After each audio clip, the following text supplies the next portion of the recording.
Toucan Play That Game is proudly sponsored by NiceGameShop.com, the place to go for rare and unusual Asian games.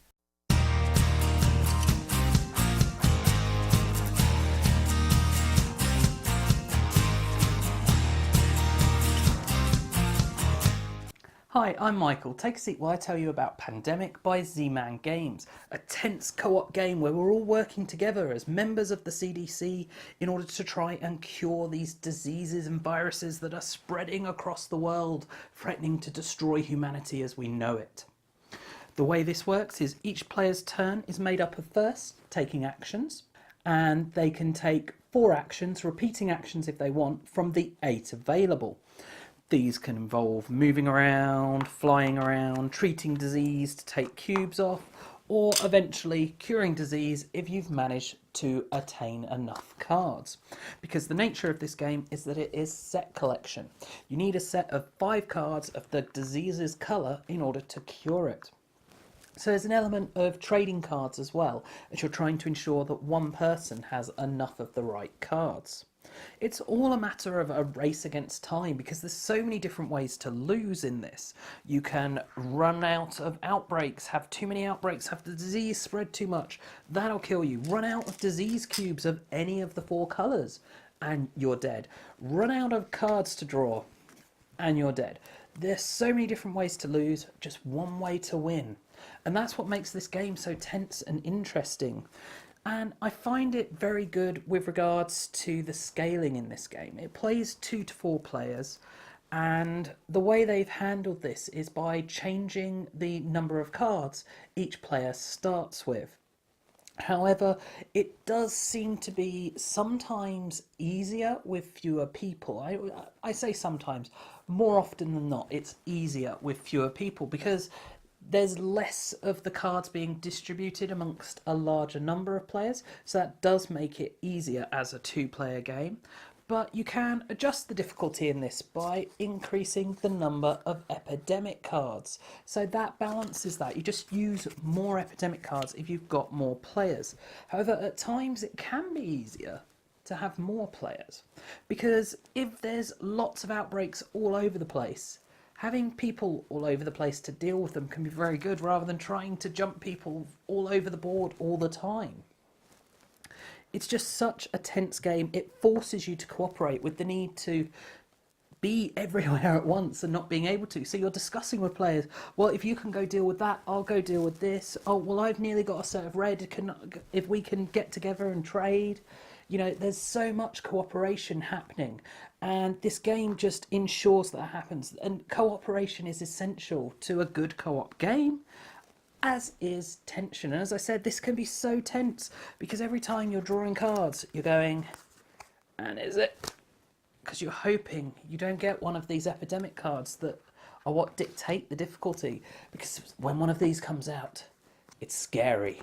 One of these comes out, you take all of these cards that have been down here, or potentially very few cards that have been down there. You shovel them up and you put them back on the deck, meaning the cities that you've already infected and you've been having to deal with, you now have to deal with again. It's just, can be so infuriating, but in a good way. And that is Pandemic. It's just so good. The thing is, it is also just so light and easy to play. It is, in essence, just action selection, and there's not that many, and it's not complicated action selection because each action just costs 1, and then it's set collection. That is how simple this game is. It's so simple that, you know, families can play, non-gamers can play, anyone can play this. But I will say the theme is probably the thing that will put people off more than anything. The fact that it is diseases is not the nicest of themes, but you're fighting the diseases, which is an honourable goal, so it really shouldn't put people off. And component-wise, I think the translucent cubes in this are lovely, the cards are good quality, all the pieces are good quality. Unfortunately, the Petri dishes here do not come with the game anymore. Older versions did have this in, and some of the older versions of the expansions also have them in, and that's how I've managed to get hold of them. I think the Petri dishes just really enhance the thematic feel of this game as well. And that's the thing, this is a thematic game. but it's a thematic game that doesn't feel like your typical thematic game. It's thematic in that tension. It's not thematic in this fantastical setting or anything like that. And the reason this works for everyone and has such a light game is because of the randomness. That's what it all comes down to. It's all how good you are at this game. It's how good you are at working out the odds, at dealing with identifying what risks you can and can't take, essentially, when it's acceptable to discard cards, when it's not, when you need to trade cards, when you need not to, when you can afford to say, let's not treat that city yet. That's what this game comes down to, because there's so much randomness in the card draws here and of the player card draws that it's not an incredibly strategic game. But as the game progresses, it becomes more strategic. As you know, oh, well, we've had a lot of black, we've had a lot of red. We're not going to be getting many more of those. We need to start pooling our cards together.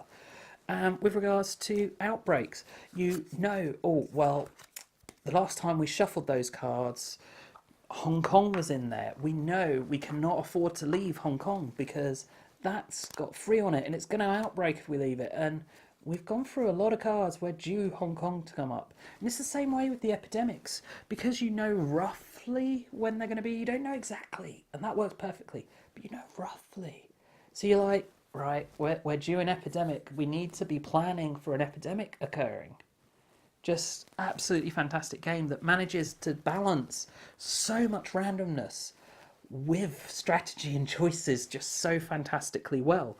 Because what happens is random, but then how you deal with it, your choices really do matter and make a difference.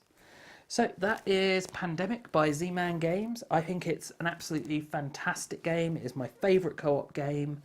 I will happily sit and play this with anyone who wants to play it with. I can't think of anyone who I wouldn't play this with. Yeah, so I do hope you enjoyed this video and found it useful. If you have, please do check out the rest of the videos on the channel, as well as subscribing and sharing. And as always, thanks for watching, and bye for now.